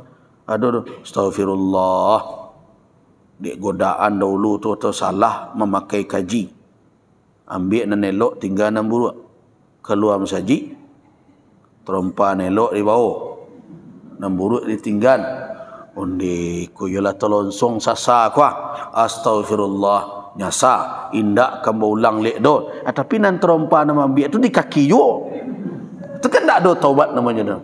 Itu makanya taubat kan itu nekecian ampek itu tu. Sasa dahulu kerajo tu wak tahu, iyalah keliru awak, lah terlampaui pantang larang syarak, nak redha Allah jawab. Sebab setiap manusia melampaui pantangan dan larangan Allah, Allah redha kerjanya? Tidak. Itu makanya Allah itu ghayur, Allah itu maha pencemburu. Kan you kecekkan dek Nabi, Allah lebih cemburu dari hamba. Pernah kan ingat terkena ada ibu hadis, ada orang bertanya ke Sa'ad, Sa'ad, baap pendapat engkau, sikap yang kau ambil kalau engkau mencalik bini engkau berjalan jalan lain. Agak Sa'ad la qataltu, ambo bunuh, ambo lawan tu orang nan jalan je bini ambo tu. Artinya Sa'ad bin Abi Waqqas sangat tidak suka kalau nampak isteri berjalan dan lain, dan namun dia bercakap gara-gara itu. Heran sahabat lain, serupa itu mana kalau bahasa awak ni bentuk tak ada yang lain. Melihat sahabat heran dengan sikap Sa'ad itu, kata Nabi, tu'jabuna min ghirati Sa'ad, herankah kalian mencalik pencemburunya Sa'ad? Kecemburuan si Sa'ad kau membuat kalian heran? Ala, ketahuilah, kata Nabi, la ana aghyaru minhu, saya lebih pencemburu dibandingkan Sa'ad. Nah itulah karena di kecil ulama di antara keridhaan Allah dan sayangnya Allah ke Nabi-Nya Muhammad sallallahu alaihi wasallam dipelihara dan diredai oleh Allah kecemburuan nabinya. Karena itulah di antara, tapi itu salah satu ya hikmah, bukan satu-satunya. Diharamkan oleh Allah istri-istri beliau menikah setelah beliau tiada. Di samping alasan lain, kan istri-istri Nabi itu kan ibu di awak, ibu di para sahabat, ummahatul mukminin. Berarti orang beriman dalam kedudukan anak saudara beliau, baru ke menikahi ibu. Padahal istri-istri Nabi itu ketika Nabi wafat mayoritas muda, mayoritas. Jadi tidak benar kalau ada yang mengecen si Nabi lagi gaik nikah Nabi, tidak. Nentu dinikahi Nabi itu Saudah bin Zam'ah. Yang lain umur istri Nabi itu berkisar antara umur 20-an dengan umur 40-an. Masih muda. Jadi tidak ada nan tua-tua cerita. Tidak benar kalau ada cerita itu. Kenapa? Bukan karena cantik dan sebagainya, tetapi karena Nabi SAW membutuhkan istri-istri beliau nanti penyambung lidah beliau. Jadi guru-guru para sahabat itu termasuklah siapa? Istri-istri Rasul. Karena mereka dengan kecerdasan mereka, mereka serap itu pesan-pesan Nabi. Apalagi dalam perkara-perkara yang tak mungkin orang lain tahu. Urusan di rumah tangga, mau orang tahu. Nah itu hikmahnya. Ya dulu nak menyerang, bakok sebanyak tu mana, Pak Alun Nabi. Nah, orang-orang non-Muslim kadang-kadang pinyo lupa bahwa Nabi-Nabi nan ada di dalam Alkitab mereka. Tahu para istri Nabi Sulaiman? Jo dengan selirnya, dengan budaknya, 1000. Berarti kalau dihitung surang istri itu, kalau surang basuh semalam, kira-kira sekali berapa tamu? Nah, setahun berapa? 200? Nah, itu 25 hari. Hah? 265 hari. Nah, berarti sekali 3 tahun. Kau dia awak le tak lupa begitu. Kau sia kau. Jadi ambo ada dulu orang tua-tua cerita. Orang tua-tua awak dulu kan kadang-kadang ada sebagian nanti simpang bini. Besuah di pasar. Acanya. Dah acanya. Tu jawab dia pak kau. Iyo. Tu ndak kek. Rasa-rasa kenal wak yo. Kecil ibu tadi, tapi ambo bini udah yang ketiga dulu. Yo. Itu baru ampe dulu nih 5. Apalagi kok 1000 gitu ya. Mesuah sekali sekian, sekali 3 tahun gitu. 365 hari kan sekali 3 tahun. Nah, jadi dengan demikian berarti indah hal nan di luar kewajaran Rasulullah model itu. Apalagi di zaman itu sahabat saja dan ketika masuk Islam 8 istrinya dan berbagai macamnya. Nah, kembali kita, kenapa itu? Karena memang disitulah pesan Nabi sampai. Nah, ketika kita lihat terkait dengan ibadah tadi, di saat Rasulullah SAW menunjukkan cara seperti itu, seperti yang disampaikan oleh istri-istri beliau itu, anan mestinya ditangkap oleh umat. Mestinya 10 yang akhir kok aktivitas yang dibuat oleh umat Islam mesti searah dan seirama dengan sunnah Nabi. Aku nang kininda. Contoh, ambo sejak dulu ndak setuju benar itu MTQ di 10 hari akhir. Cuma kan orang kok kadang-kadang tak mau dikecian. Buya apa tu MTQ saya tak setuju dia. Nah, Kenapa? Kerana kegiatan-kegiatan seperti itu tidak seluruhnya masuk dalam kategori ibadah.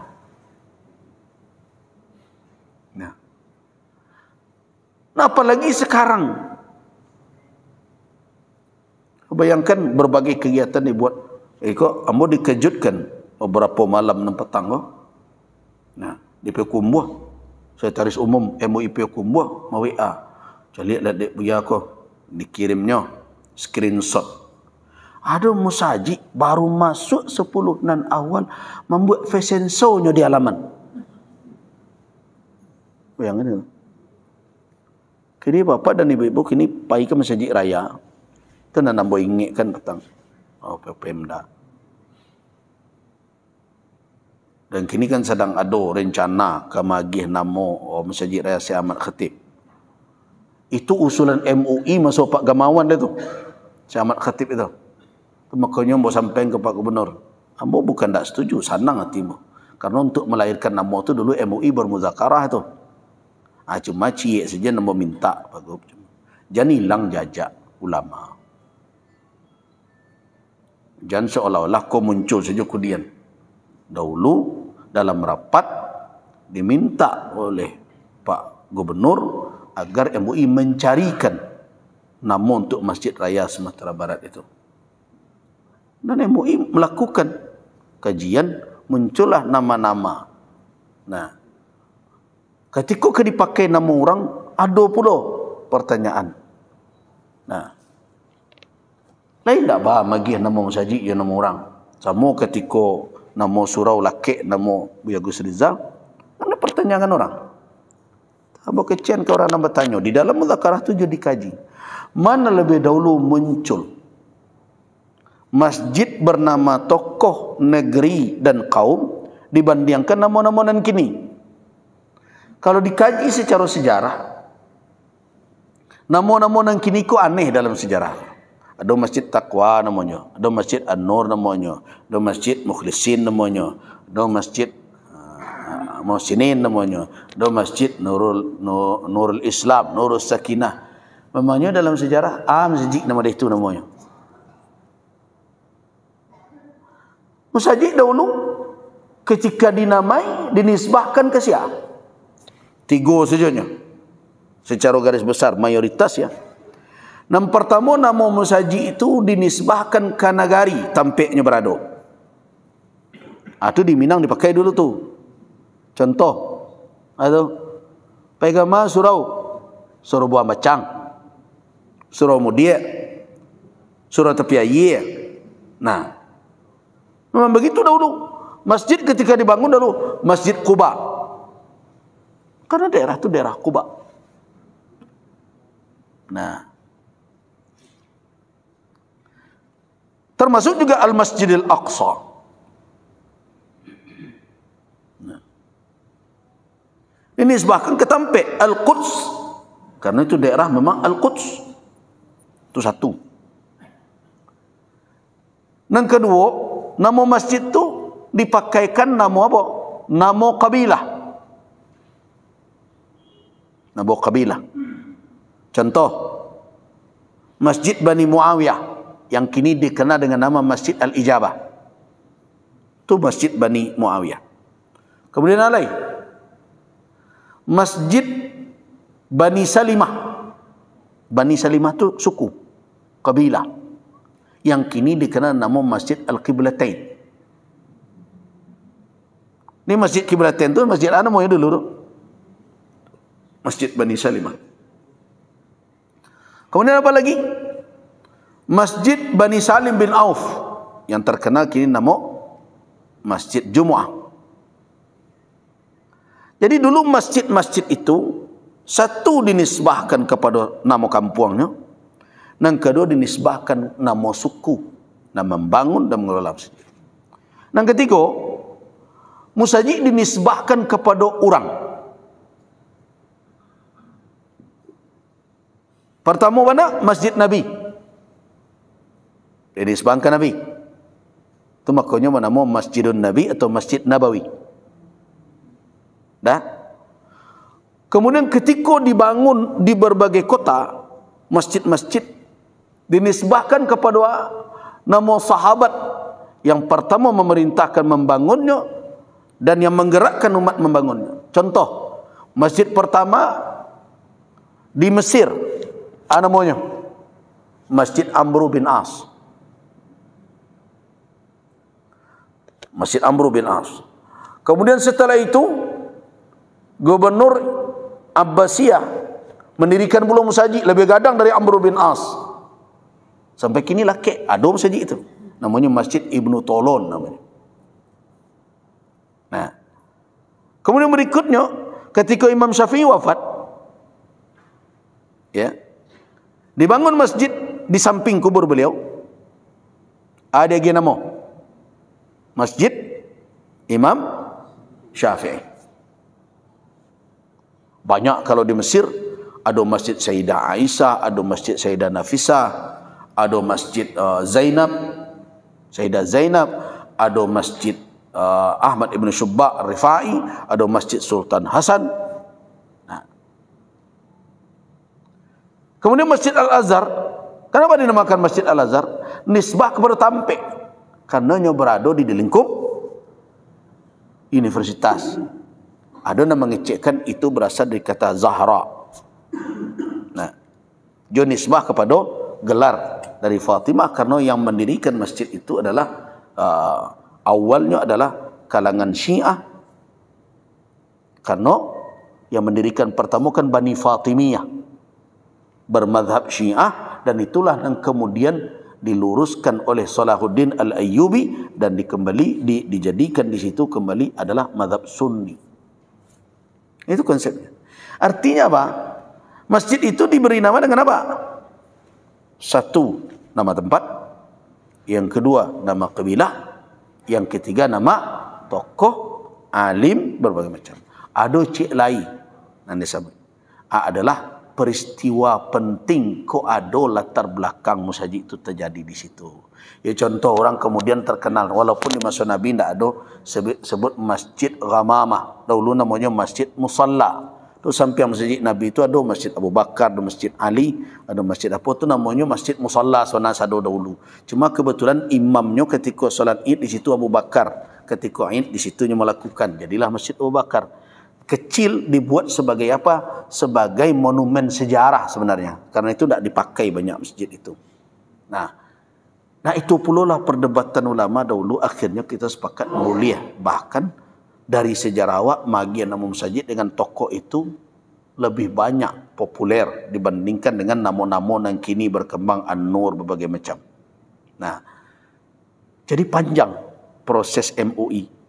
Nah, muncullah beberapa nama, mulai dari Buya Datuk Palimokayo, Ketua MUI pertama, muncul ayah Buya Hamka, Inyek DR, muncul pula kalau tidak salah tu nama Abdullah Ahmad, PGAI yang kemudian itu, kemudian guru Kiai Zarkasi yang pendiri Gontor, kemudian berikutnya muncul nama Syekh Ahmad Khatib Al-Minangkabawi.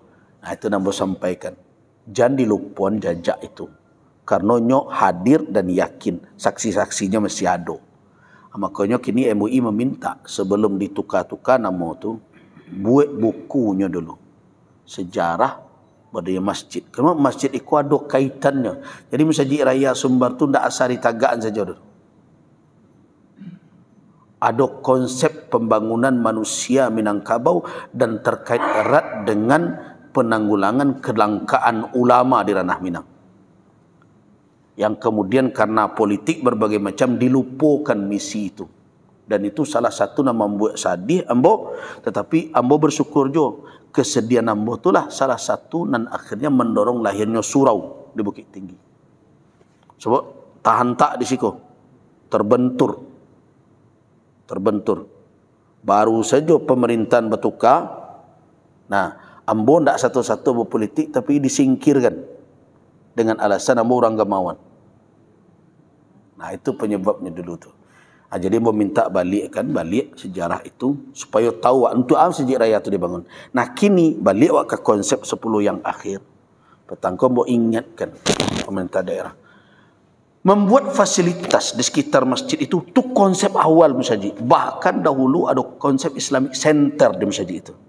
Ada supermarketnya, ada pusat seni budayanya, ada mana di situ apa? Adalah tempat pembinaan keagamaan berupa pendidikan mulai dari SD sampai ke tingkat perguruan tinggi nak ada sampai tingkat SLTA, dan disitulah berkantor ormas Islam. Itu konsepnya dulu awal. Nah, kalau dicari, kalau ada petanya dan boleh minta kirim tadi malam bertamu manyo peta awal. Ndak ada kantu welcome di situ dah. Ndak ada kantu bunuh kandung di situ awal. Nah, tapi bukan ndak boleh. Tapi jan tujuan utama tertinggal. Dek karena nanti kan ikon nawa acok kadang-kadang bamang ko umat ko payah dikelola. Karena kita tidak konsisten di dalam menjalankan analah awak sepakati bersama. Tidak konsisten. Nah, yang ambo sedihkan adalah ketika kegiatan-kegiatan itu dibawa kada kek musajid, tapi tidak punya konsep.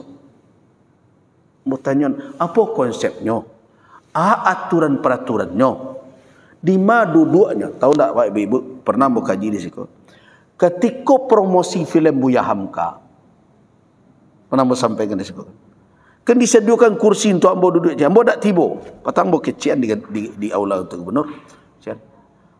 Ambo bukan indak bisa datang. Bisa. Ambo bukan ndak sengaja ndak tiba. Sengaja ndak tiba. Lambo telefon ke mana-mana tapi ndak mau mendengar ke cembo. Anu mau kecian. Apapun yang bersifat komersil tak boleh dibawa ke ruang kau. Kalau ke komersial tu luar. Kalau ada orang melariskan dagangan di dalam masjid kau, awak keceng ke orang tu. La arbahakallah. Mudah-mudahan tak berlabur kali engkau. Nah, walau bagaimanapun mau filem Buya, mau filem itu namanya filem, ada tak unsur komersil di situ? Ya ada. Promo. Ambo minta turunkan ke aula ke cembo. Tibo ambo bako ndak mu ada. Alasan pejabat lah diundang di situ. Ambo itu lo ciek ambo. Ambo kalau kalah lo kaji mo dengan birokrasi itu anti mo hadir mo ndak perlu itu. Nah, maka ndak tibo. Nah, kini yang terjadi beberapa mau pai ke situ petang. Sadih mau mencari. Betul. Azan berkumandang. Nah, menggalih di sekitar tu matota. Dua-dua. Kalau sahur, kalau berbuka, hanya lasik makan, ngegelar lapak di bawah saji, dan solat juga, dan jumlah orang solat dah tambah gitu. Nah, inilah sekarang yang menurut awak ikut bertolak belakang dengan konsep meningkatkan ibadah di 10 yang akhir. Jadi berbagai kegiatan yang dibuat itu menghambat awak untuk hadir. Aku tidak boleh terjadi. Jadi mau tahu Pak dan Ibu kan ada di pengurus masjid sekarang. Bukan tak boleh membuat kegiatan. Tapi buatlah kegiatan dan intinya akan membuat orang ramai beribadah di rumah Allah. Karena itu tujuan awal. Saya katakan 2 tujuan utama masjid. Satu untuk beribadah, yang kedua bermajlis ilmu. Kau tujuan utama dan tidak boleh dialih. Nah, tujuan utama 1 beribadah, 2 bermajlis ilmu. Nah, jadi kalau ada kegiatan-kegiatan di 10 yang akhir, yang di situ membuat orang lebih tertarik berada di luar masjid daripada dalam masjid, hentikan itu. Jangan. Berarti awak tak tahu je Nabi awak itu. Jadi kalau ada kegiatan-kegiatan yang membuat orang lebih senang di luar, contoh fashion show tadi, jangan kan anak muda, orang yang sedang i'tikaf bisa menjulu keluar. Nah, jadi karena itu Bapak dan Ibu, 10 yang akhir ini, singkirkanlah segala sesuatu yang menggoda awak untuk berada di luar. Kalau indak tugas nan disandang, janji nalah dikarang bagi PNS kah, atau komitmen berbagai macam.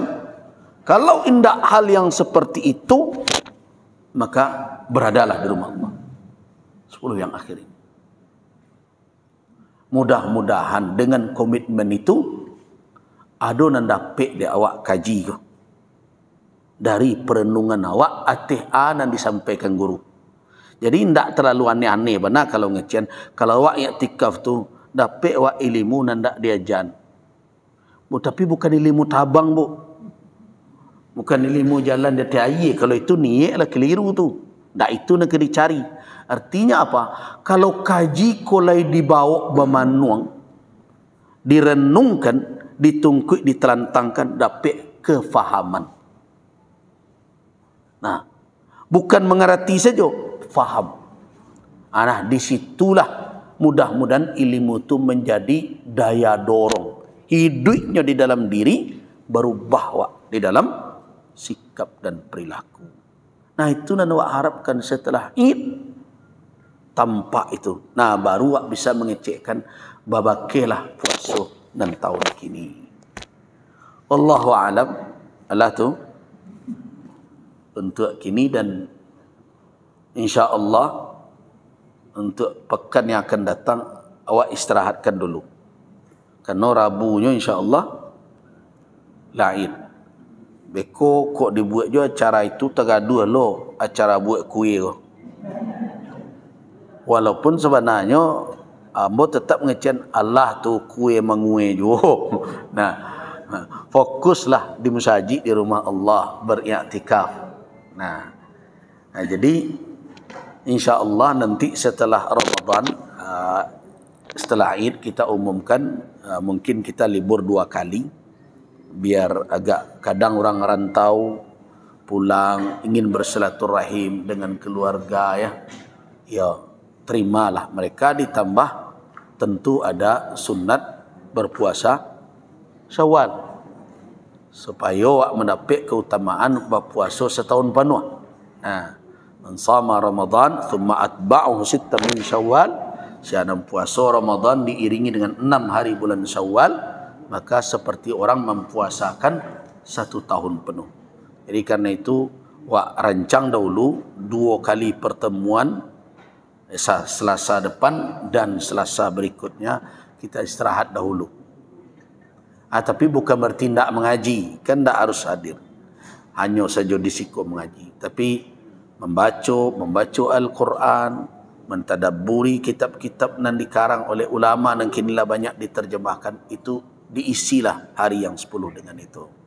Merasa itu dan buat 2 acara dengan KPU ini, dan kita cukupkanlah dahulu sampai di siko, dan kita ucapkan sebagaimana amalan para sahabat kalau di hari Id mereka saling bertemu, mereka saling mendoakan taqabbalallah minna wa minkum. Karena itu ambo ucapkan juga ibu-ibu, bapak, taqabbalallah minna wa minkum salihal a'mal. Mudah-mudahan Allah menerima dari saya, dari kita semua, dan dari bapak dan ibu-ibu semua, dari kaum muslimin, amal-amal salih awak. Dan Allah Subhanahu wa taala menjanjikan banyak hal, banyak keutamaan, dan kita berharap dari orang yang melakukan siam dan qiyam, awak termasuk dan beruntung mendapatkan keutamaan-keutamaan yang dijanjikan oleh Allah. Amin ya rabbal alamin. Dan istiqamahlah. Waffaqana Allah wa iyyakum lima yuhibbu wa yarda. Wabillahi taufiq wal hidayah. Wassalamualaikum warahmatullahi wabarakatuh.